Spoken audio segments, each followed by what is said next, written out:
today she has released, well, she's not released, it has been announced that her shoe is going to be dropped this week, and we can see what it looks like. Nike's decision has ignited widespread outrage, with fans left questioning the company's priorities. So Paige Bueckers is arguably the best player in college basketball right now. She's had a really good start to the season, and again, she's a 23-year-old dominating against 18-year-olds. She should be. While Paige Bueckers makes history as the first college athlete with a Nike sneaker, Caitlyn Clark, widely regarded as one of the most electrifying players in women's basketball, remains notably absent from the spotlight. So Nike's first Paige Bueckers shoe drops this week. So Caitlyn Clark has not had a shoe. By the way, she's had nothing. She's had nothing except the Rookie of the Year top. How did Nike miss the mark with their biggest star? Was this a calculated strategy or an outright blunder? This is the story of how Nike's latest move has divided fans and ignited controversy in women's basketball. By unveiling a signature shoe for Paige Bueckers, while seemingly sidelining Caitlyn Clark, Nike has sparked shockwaves across the sports world.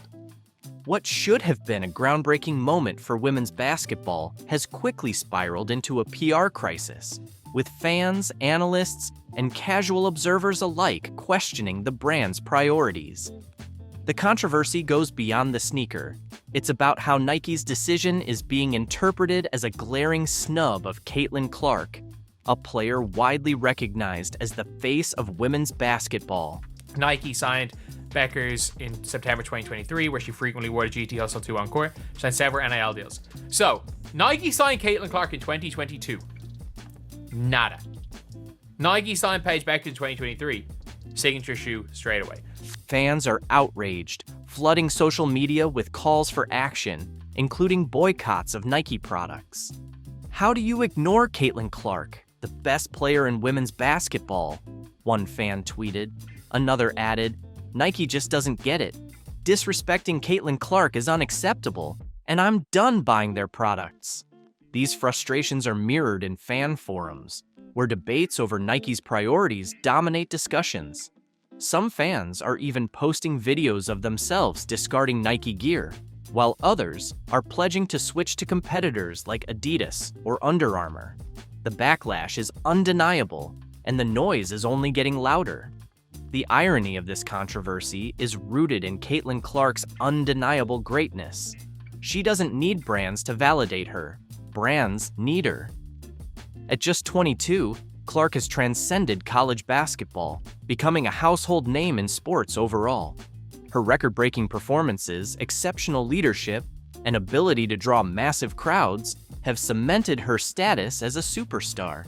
Her jaw-dropping shots and playmaking skills regularly go viral, captivating basketball fans across the globe and proving that her impact speaks for itself. It's cool. And look, I think it's simultaneously, it's okay to say it's really cool that Paige Bueckers is getting her shoe, but Nike fumbled Caitlyn Clark so badly. The controversy highlights a larger issue with Nike's approach to sports marketing.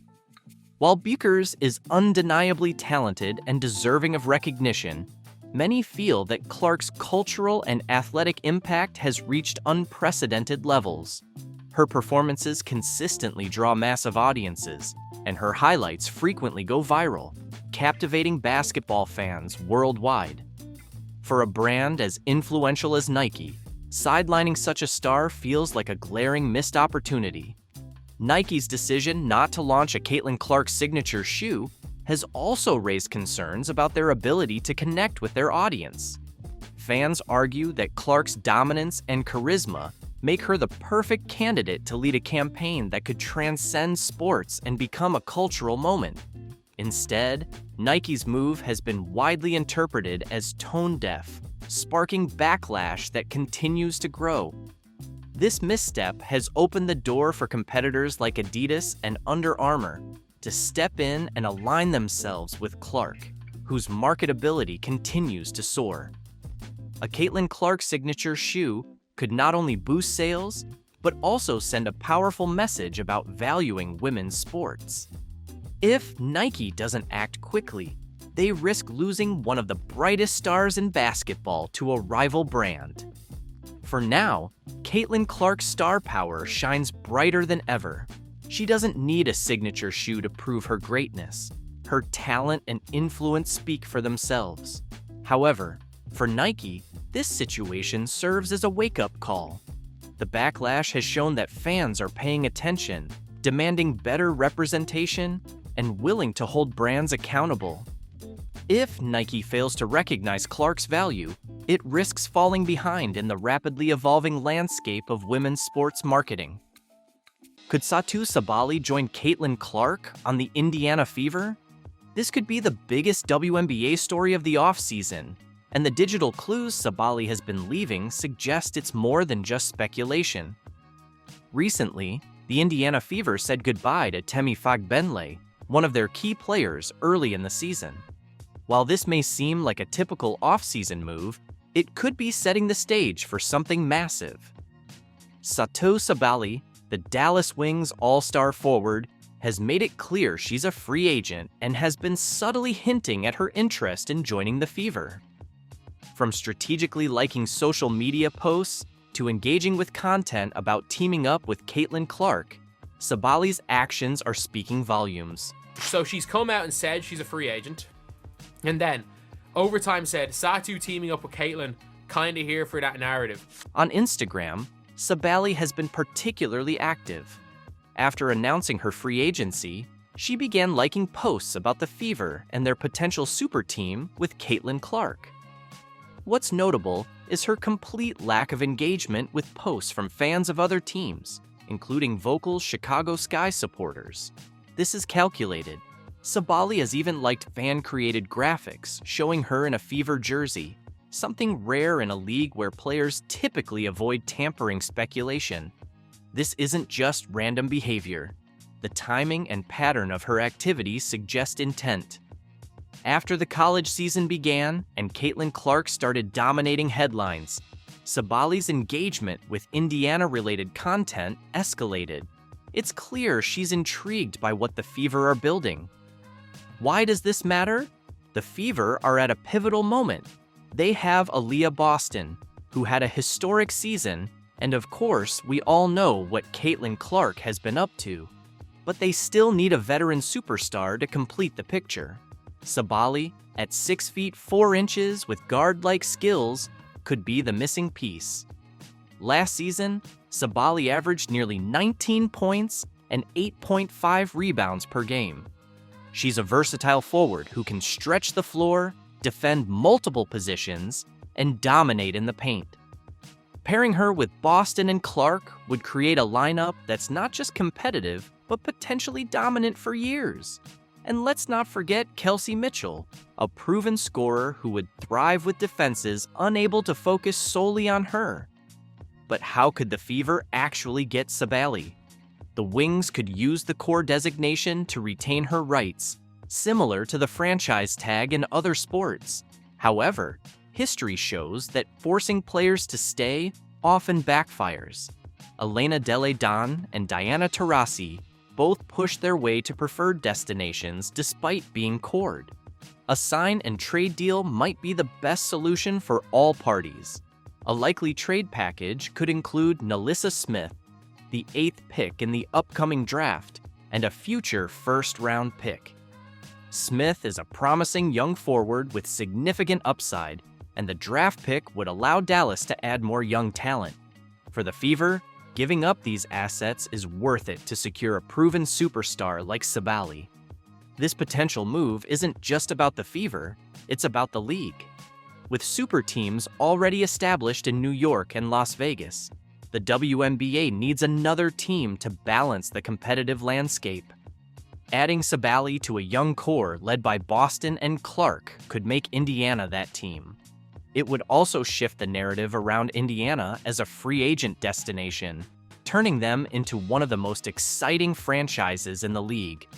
The timing is perfect for both Sabally and the Fever. At 25 years old, Sabally is entering her prime.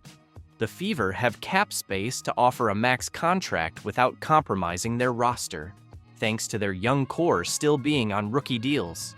Bringing in SAali would solidify their transformation from a rebuilding team to a legitimate contender. This move could also have a ripple effect beyond basketball.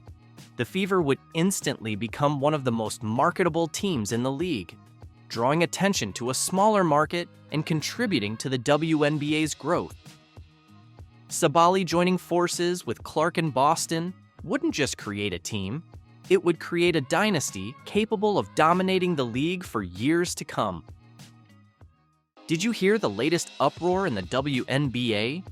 Diana Taurasi, one of the league's all-time greats, is openly furious about being compared to rookie sensation Caitlyn Clark. Taurasi believes that as a seasoned veteran, she deserves more respect and recognition, pushing back against claims that Clark is outperforming her. Taurasi, who has consistently been a cornerstone of the Phoenix Mercury, feels that the comparisons are undermining her legacy. "I've dedicated my life to this game," Taurasi stated in a recent interview. "Being compared to a rookie who's just starting her journey isn't fair. I deserve better recognition for my years of hard work and achievements." But let's talk numbers. Caitlyn Clark has been nothing short of phenomenal this past season. She's averaged 22 points per game, leading the league in assists with 9.5 per game, and boasts a three-point shooting percentage of 40%. In contrast, Taurasi averaged 18 points, 5 assists, and shooting 35% from beyond the arc. Clark also holds the record for the most assists in a single season, showcasing her playmaking prowess that has transformed the Indiana Fever into one of the top teams in the league. Clark's impact goes beyond just the stats. She's revitalized the Fever, turning a struggling team into playoff contenders with her leadership and dynamic play. While Taurasi has been a consistent performer, Clark's explosive performances have captured the spotlight, leading many to argue that she's the more valuable player this season. Taurasi's frustration is understandable. After over 2 decades in the league, she's amassed 5 WNBA championships, 2 MVP awards, and countless accolades. Yet, in the eyes of some fans and analysts, a rookie is already outshining her. This has sparked a heated debate about the criteria for valuing veteran players versus rising stars. Critics of the comparisons point out that Clark's all-around game and statistical dominance make her a strong MVP contender. However, supporters of Taurasi argue that experience, leadership, and clutch performances in high-stakes games are just as important, if not more so, than raw statistics. The controversy reached its peak when Taurasi confronted the narrative head-on. "Comparing me to Caitlyn is like comparing apples to oranges," she said. "Experience and consistency matter. Caitlyn is incredible, but she's still learning. I've been here, building this league, and I expect to be treated with the respect that comes with that." Meanwhile, Caitlyn Clark continues to excel, proving that her rookie season is one for the history books. Her ability to score, distribute, and make game-winning plays has earned her a legion of fans and a prominent spot in MVP discussions. As the season progresses, the rivalry between Taurasi and Clark highlights the evolving dynamics of the WNBA, where veterans and rookies alike are pushing each other to new heights. The debate isn't just about who has better stats. It's about what makes a player truly valuable. Is it the ability to dominate the scoreboard, the knack for making teammates better, or the experience to lead a team through tough times? Taurasi and Clark represent different facets of greatness, and their comparison raises important questions about how we honor and recognize talent in the league. As the WNBA season heats up, all eyes are on Diana Taurasi and Caitlyn Clark. Taurasi's call for better treatment of veterans and Clark's undeniable rise are shaping the conversation around player value and legacy. Whether you side with Taurasi's experience or Clark's impressive stats, one thing is clear: the future of the WNBA is bright, with both legends and rising stars driving the game forward. What do you think? Should veteran experience weigh more heavily in MVP considerations? Or should outstanding rookie performances like Caitlyn Clark's take center stage? The offseason at the Indiana Fever is on fire. Rumors about NaLyssa Smith are swirling, and tensions between her and Caitlyn Clark are reaching a boiling point. Let's dive into the drama and uncover what's really going on once and for all. The Indiana Fever have had an amazing season with remarkable highs and challenging lows, but nothing could have prepared them for the shock caused by NaLyssa Smith's actions, which many see as an unexpected betrayal. Smith's recent behavior has created friction within the team and has fans questioning the future of the Indiana Fever. We'll explore the controversy, fan and teammate reactions, and the potential consequences for both Smith and the Fever. It all started with a tweet. NaLyssa Smith posted a photo of herself in a purple car with the caption, "Purple looks good on us." This innocent post caught the attention of Paige Buchers, a standout college basketball player, who responded with fire emojis. Smith's reply, "You just gotta let him be delusional," sparked rumors about her future with the Fever. The timing was bad, as the Fever were celebrating Caitlyn Clark's record-breaking 35-point game, securing the 6th playoff seed after an impressive 18-10 run following a poor 2-9 start. Instead of focusing on their resurgence, Smith's tweet brought attention to internal conflicts. Sources say Caitlyn Clark confronted Smith about the tweet, questioning her commitment and highlighting Smith's dissatisfaction with her role and playing time. During the regular season finale against the Dallas Wings, Smith started the game, scored 8 points, and grabbed 6 rebounds in 19 minutes before being benched for the second half. Frustrated, she posted, "Fun while it lasted, babe," in response to her girlfriend's supportive message, hinting at tensions with teammates and coaching staff. The public reaction was swift and harsh. Fans flooded social media with calls for Smith's removal, using hashtags like #TeamCaitlyn and #TeamNaLyssa. Many felt betrayed by her perceived lack of loyalty, especially given her strong performances and high expectations. Sports analysts debated whether Smith's actions were due to deeper team issues or mere miscommunication. Some defended her frustrations over reduced playing time, while others criticized her professionalism and its impact on team morale. Head coach Christy Sides is in a tough spot, trying to maintain team unity while addressing the backlash. She issued a statement about handling matters privately, but insiders say she's deeply concerned about the situation's impact on the playoffs. Several options are being considered: team meeting and reconciliation, addressing issues directly to encourage open communication, disciplinary action, ranging from fines to temporary suspension to reinforce team cohesion, trade speculations, exploring trade options, though Smith is under contract until 2026. Public apology. Smith could apologize publicly to mend relationships and quell fan outrage. Meanwhile, NaLyssa Smith remains active on social media. Fans are questioning her commitment to the game as she continues to clash out with her star teammate Clark. People are wondering, is this all because of jealousy, due to Caitlyn stealing the spotlight? Smith's on-court performance has declined in the last season, averaging 10.5 points and 7.2 rebounds per game, down from last year's 15.5 points and 9.2 rebounds. Her playing time has also decreased from 30.7 minutes in 2022 to 25 minutes now. The Fever exercised their 4th-year option on her contract, securing her through 2025 with a salary increase next year. While her financial future with the team is secure, her role and satisfaction remain uncertain, as it's very likely we will not see her return after this upcoming season.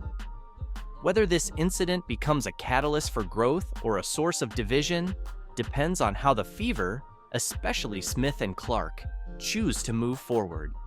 This controversy also highlights the broader impact of social media on professional sports, reminding athletes to balance personal expression with professional responsibilities.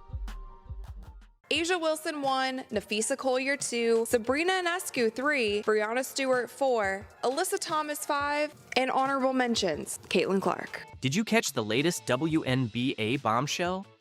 Caitlyn Clark, the rookie powerhouse who's been dominating the courts and shattering records all season, has been shockingly left out of the top MVP conversation. But here's where it gets even more explosive. A'ja Wilson, the current MVP, is furious. Why? Because fans and analysts are increasingly saying that Clark's incredible performance deserves the MVP title more than her. How did Clark, with her standout stats and game-changing impact, get sidelined like this? The controversy is igniting intense debates across the basketball community. She is leading the WNBA in points generated, which means points scored and or points assisted on. She is leading the league by a significant margin, and she is doing this as a rookie with a Fever team that is not comprised of a bunch of all-stars. Let's dive into the MVP rankings that are making big waves in the WNBA. Leading the pack is A'ja Wilson, confidently holding the top spot. There's no debating it. If you even talk about MVP, you have to be like, well, of course A'ja Wilson's running away with it. Like, you cannot even have any kind of constructive conversation around MVP unless you preface it by saying, well, I already know that A'ja Wilson won. Like, that's the standard. Coming in hot at number 2 is Nafisa Collier from the Minnesota Lynx. Every time she steps onto the court, she takes full command of the game, leaving a massive impact on both her team and the opposition. Quiet yet lethal, Collier consistently asserts her dominance, making it impossible to ignore her formidable presence. And Nafisa can take over the game at any point in time. We've seen her do this on multiple occasions. Sabrina Ionescu is stubbornly holding on to the third spot, even though some argue she doesn't quite deserve it. Behind her, Brianna Stewart and Alyssa Thomas secure their places in the top 5. But here's the real surprise. Where is Caitlyn Clark? The rookie sensation who's been setting the league ablaze with her incredible performances is completely absent from the top 5. Unbelievable, right? Getting to the honorable mention, they have Caitlyn Clark. You might think there's been a mix-up, but nope, that's exactly how the MVP rankings stand today. Their website even spotlighted Caitlyn Clark with this statement. While the Fever underwent understandable woes in the first month of the season, Indiana is 14-6 over their last 20 games, including 2 massive wins coming out of the All-Star break. Clark has found a synergy with her teammates and elite comfort on the floor as a facilitator and creator. She's knocking on the door of first-team All-W and top 5 finish in MVP voting. Did you hear that? Caitlyn Clark is just knocking on the MVP door? Not quite. Clark isn't merely knocking, she should already have a seat at the top. In fact, Caitlyn Clark undeniably deserves a spot in the top 3 MVP contenders alongside A'ja Wilson and Nafisa Collier, and the numbers leave no room for doubt. Look at their stats. A'ja wipes the floor with both of them. The only categories that she doesn't have are assists, 3-point percentage, and free throw percentage. Caitlyn has all of those. She is tied for steals with Nafisa. Let's be honest, A'ja Wilson was outstanding, no doubt.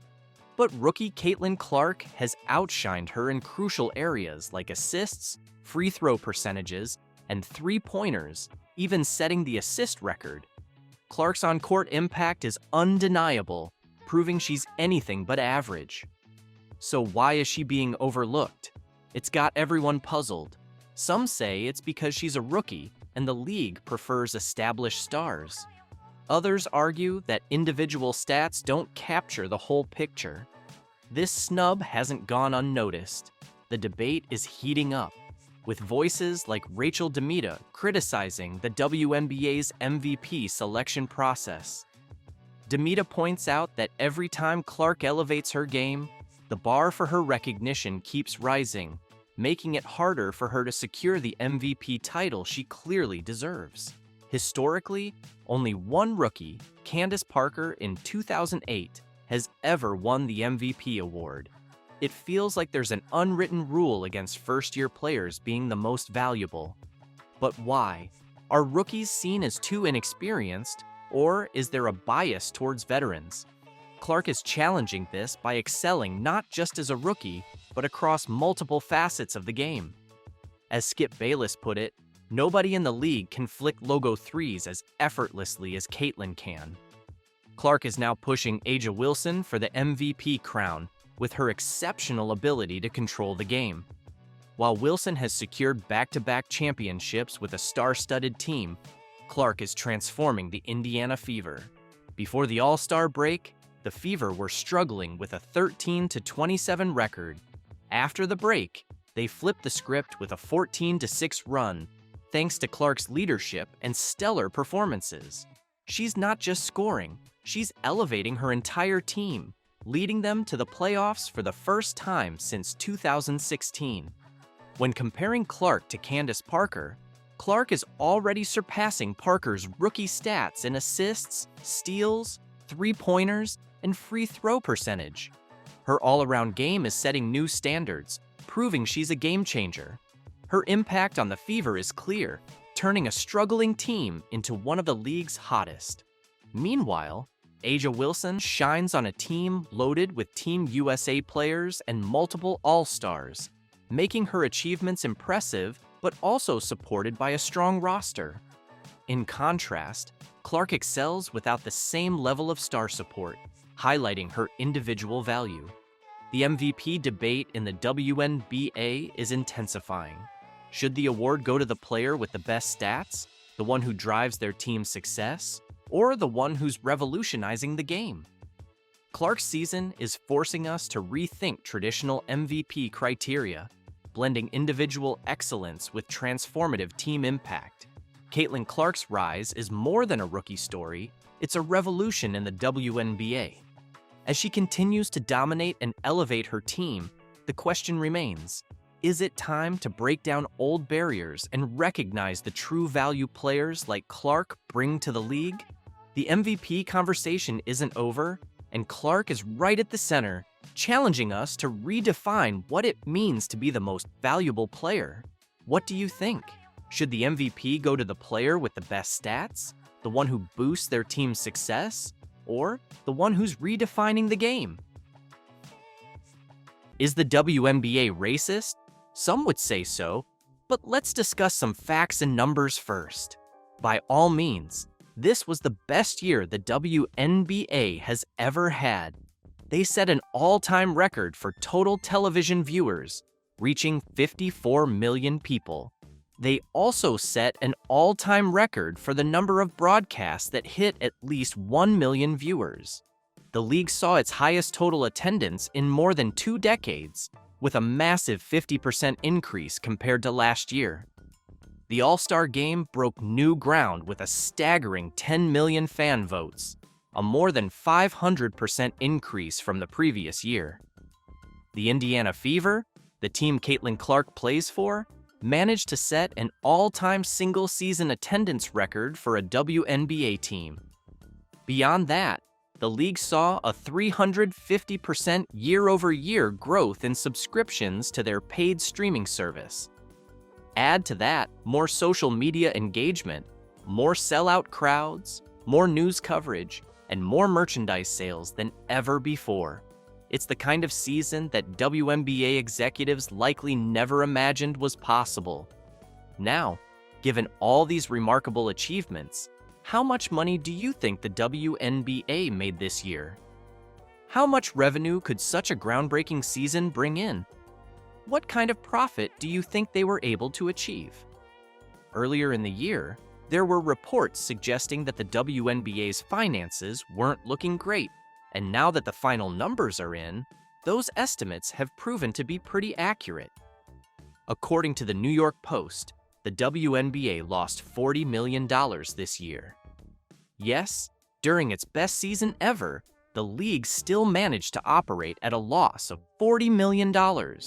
They exceeded nearly every metric for growth and engagement, and yet failed to turn a profit. This isn't just a bad year financially, it's a pattern. The WNBA has never been profitable in its entire history, and at this point, it's difficult to see how that could ever change. It's a concept fundamentally at odds with reality, because the majority of Americans simply aren't interested in watching women's basketball. Even during a record-breaking year like this one, the numbers show that interest still isn't enough to sustain the league financially. This backdrop makes Caitlyn Clark's recent interview with Time magazine particularly interesting. Time, which still exists, recently named Clark their Athlete of the Year and featured her on the cover. In the article, Clark made a statement that's simultaneously revealing and controversial. Here's the part that stands out, directly from Time magazine. "I want to say I've earned every single thing, but as a white person, there is privilege," says Clark. "A lot of those players in the league that have been really good have been black players. This league has kind of been built on them. The more we can appreciate that, highlight that, talk about that, and then continue to have brands and companies invest in those players that have made this league incredible, I think it's very important. I have to continue to try to change that. The more we can elevate black women, that's going to be a beautiful thing." There are two things happening here. First, Clark is crediting black women with building the WNBA. Without them, she argues, the league wouldn't exist. While this might be intended as a compliment, it's a bit like praising someone for founding a business that consistently loses millions of dollars. However, even this claim isn't entirely accurate. The WNBA was built and is still financially sustained by the NBA. Without the NBA's funding and support, the WNBA wouldn't exist at all. She goes further to say that black women deserve to be elevated and celebrated, which makes it clear why she's saying this. She's protecting her endorsements and her status in the WNBA by endorsing a narrative that aligns with modern progressive ideals. What's interesting is that Clark's words come after and during a season in which she faced relentless abuse on the court. Whether it was being knocked over, poked in the eye, or shoulder-checked, Clark was repeatedly targeted, and in some cases even taunted afterward. Yet, despite this treatment, she's out here claiming that she has privilege. As a white woman in the WNBA, her experience suggests anything but privilege. What she does have is undeniable talent. Clark set records as a rookie, including the most points, the most assists, and becoming the fastest player to reach 300 points. Her performance is the reason she's a standout, not her race. However, her willingness to embrace the narrative of privilege, even after the way she was treated on the court, raises questions about whether she's doing so out of conviction or necessity. The WNBA, for all its growth and engagement, remains a business with fundamental issues. Even in its best year, it couldn't come close to profitability. Clark's commentary highlights the league's reliance on all players, but doesn't address the underlying problem. The WNBA is asking for an audience that largely doesn't exist. The record-breaking engagement figures show progress, but they also show limits. A majority of Americans still aren't tuning in, even when the league reaches its peak. In the end, the WNBA's challenges go far beyond racial dynamics or privilege. The league's financial woes point to a deeper issue: its inability to convert interest into sustainable revenue. Caitlyn Clark's remarks may spark conversations, but they don't change the reality that the WNBA is, at its core, a business struggling to justify its existence in the sports market. Caitlyn Clark is changing the game, literally. Her ability to drain deep three-pointers, the kind you usually associate with Steph Curry, has redefined the expectations for women's basketball. It's not just about the range, it's her confidence, flair, and ability to consistently perform at a level we've rarely, if ever, seen before. NBA legends and basketball greats are taking notice, and their reactions are a testament to her talent and impact. Michael Jordan, the greatest of all time, didn't hold back in his praise. He highlighted how much Caitlyn has done for the WNBA and called for better officiating to protect her from unnecessary fouls and hostility. MJ's message was clear: Caitlyn is invaluable to the game, and it's time the league treated her accordingly. Steph Curry, often seen as her male counterpart, has been equally impressed. He's pointed out the similarities in their games, not just the lightning-fast release and jaw-dropping range, but also their ability to elevate teammates and put on a show for fans. As Steph said, she's the total package. But Caitlyn's rise hasn't come without challenges. From the start, she's faced criticism and even hostility from some WNBA players. NBA legends like Rick Barry and George Gervin have defended her, calling out the jealousy and disrespect. Barry was blunt, saying the hate comes from fear of her undeniable talent. Gervin added that Caitlyn's impact goes beyond the court. She's brought private charters, bigger sponsorships, and unprecedented attention to the WNBA. As Barkley put it, you should be thanking that girl. Yet, not everyone is on board. Reggie Miller sees the adversity as part of Caitlyn's journey, arguing that every rookie must prove themselves. Kevin Garnett echoed that sentiment, framing the extra defensive attention and hard fouls as a sign of respect. They both believe these challenges will only make her stronger. The controversy around Caitlyn reached a new level when she was left off the U.S. Olympic roster. Critics like Paul Pierce argued it was a missed opportunity for the sport, while others, like Dwight Howard, saw it differently. Howard suggested the break might have been a blessing in disguise, giving Caitlyn time to recharge and dominate in the second half of the season. Through it all, Caitlyn has stayed focused. Her game has grown faster, sharper, and even more electrifying. Legends like Shaquille O'Neal have praised her ability to silence critics with her play. Shaq, in his signature style, summed it up perfectly. If I say you're not gonna hit that shot and you hit it anyway, you're the truth. What's remarkable is how much Caitlyn has already done for women's basketball. Magic Johnson, who has an ownership stake in the WNBA, compared her to young stars like Angel Reese, saying players like Caitlyn are shaping the league's future. Magic also pointed out that it's not just about Caitlyn being the most popular player, it's about her potential to reach the very top, just like he and Larry Bird once did. Even with all the challenges and noise, Caitlyn's journey has been nothing short of transformative. She's bringing in fans, raising the league's profile, and proving that women's basketball is a force to be reckoned with. As Charles Barkley said, the WNBA owes her a lot for what she's done for the game. Caitlyn Clark is not just a rising star, she's a trailblazer. Her ability to thrive under pressure, elevate the sport, and handle adversity with grace is why basketball legends, fans, and critics alike are rooting for her. Whether it's breaking records or changing perceptions, Caitlyn is building a legacy that will be talked about for years to come. And Iowa has Caitlyn Clark, who's become this huge star. She's amazing, and she's getting all this attention, and some nasty press reporters are upset about it. Did you catch what just happened? Megyn Kelly, yes, that Megyn Kelly, just made some explosive comments about the WNBA, and she's not holding back. She's calling out the league for treating Caitlyn Clark like she's the enemy.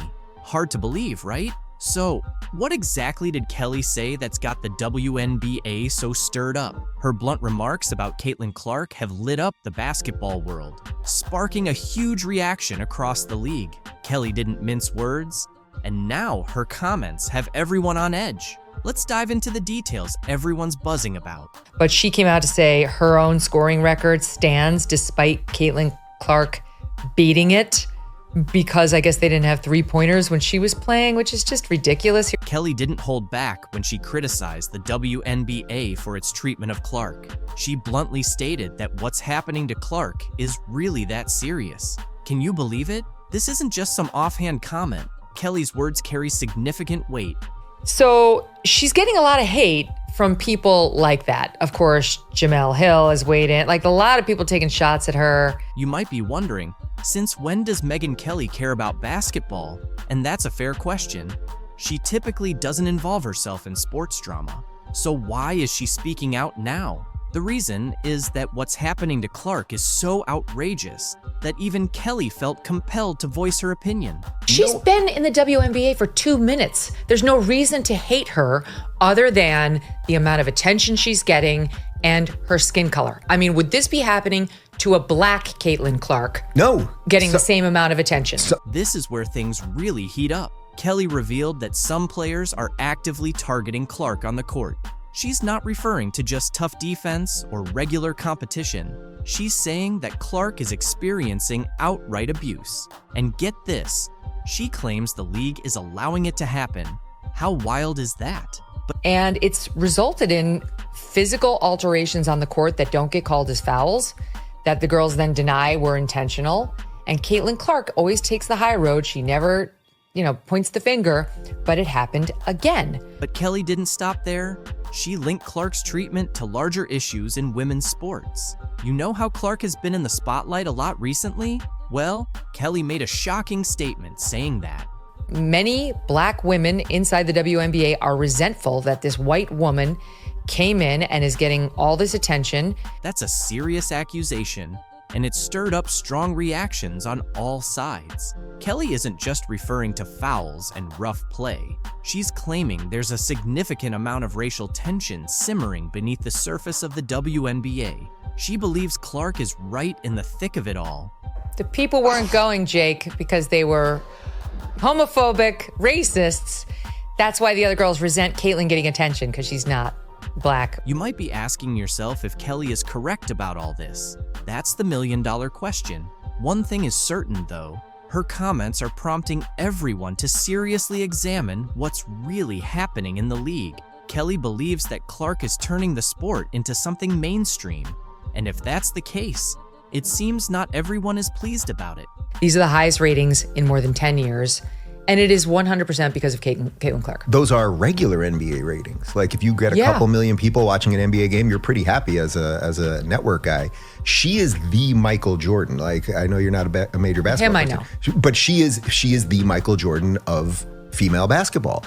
Every single player in that league, every single coach, manager, janitor, anyone who has anything to do with that league should be bowing at the altar of this woman. She is transforming the sport into something mainstream, which is what the WNBA was set out to do, and I think it started in 1994 or 1995. This isn't just some drama. It's a major earthquake rocking the WNBA. And believe me, we're only witnessing the initial tremors. The aftershocks from Kelly's bombshell are going to be felt for a long time. Here's a story you might not hear much about, but it says a lot about the state of the WNBA and the dynamics within its teams. Just recently, Tamika Catchings, a talented forward and seasoned international player, was released by the Indiana Fever. On paper, it might look like just another roster change, but the reasons behind her departure and the treatment she endured paint a much more complicated picture. Temi always had a strong bond with Caitlyn Clark during her time with the team, but rumors have long swirled about Nalissa Smith's alleged mistreatment of both players. Could this be the real reason behind Temi's departure? To understand the full story, we need to dig deeper into how it all unfolded. Let's start with her history. Tamika Catchings isn't just any player. Born in Baltimore, raised in the UK, and a Harvard graduate, she's had a storied career both on and off the court. Internationally, she's represented Great Britain with distinction, even leading her national team to historic finishes in European competition. In the WNBA, she's been a reliable presence, known for her versatility, defense, and ability to contribute in key moments. She's played for the Minnesota Lynx in the past, where she won a championship in 2017 and brought that same winning mentality to the Fever. So why was she released? Officially, the team cited roster constraints and the need to focus on rebuilding around younger talent. The Fever have been in a long, frustrating rebuild phase, and Fagbenley's veteran status likely made her a target. But there's more to it. According to reports, her relationship with the team had been strained for months, partly because of tensions with younger star NaLyssa Smith. Now, NaLyssa Smith is one of the Fever's rising stars. Drafted second overall in 2022, she has quickly become a key player for the franchise. But according to insiders, Smith didn't exactly make Fagbenley's time on the team easy. Sources close to the team have alleged instances where Smith undermined Fagbenley during practices, criticized her play openly, and even made dismissive comments about her veteran leadership. While Smith's star power has certainly helped the Fever on the court, it's clear her influence off the court may have contributed to Fagbenley's release. Fagbenley, for her part, has remained professional throughout the situation. In her limited statements, she's expressed gratitude for her time with the Fever and her teammates. But those who followed her career know that she's never been one to cause drama or create division. The fact that she found herself pushed out of the team says more about the Fever's internal dynamics than it does about her abilities or attitude. The bigger question here is whether the Fever made the right call. By letting go of a veteran like Fagbenley, they're doubling down on their youth movement. But at what cost? Veteran players like her bring leadership, stability, and experience, qualities that are often undervalued in a league like the WNBA, which already struggles with retaining its stars and fostering strong team cultures. As for Fagbenley's future, it's uncertain. She has plenty of options overseas, where she's already proven herself as a top player in Europe, and there's no doubt she'll continue to thrive. But her exit from the Fever is a stark reminder of the challenges faced by veteran players in the WNBA, especially when team dynamics and internal politics come into play. In the end, the release of Temi Fagbenley isn't just about roster changes. It's a story about a league still figuring out how to balance youth and experience, talent and leadership. And for Fagbenley, it's a chapter that closes with more questions than answers.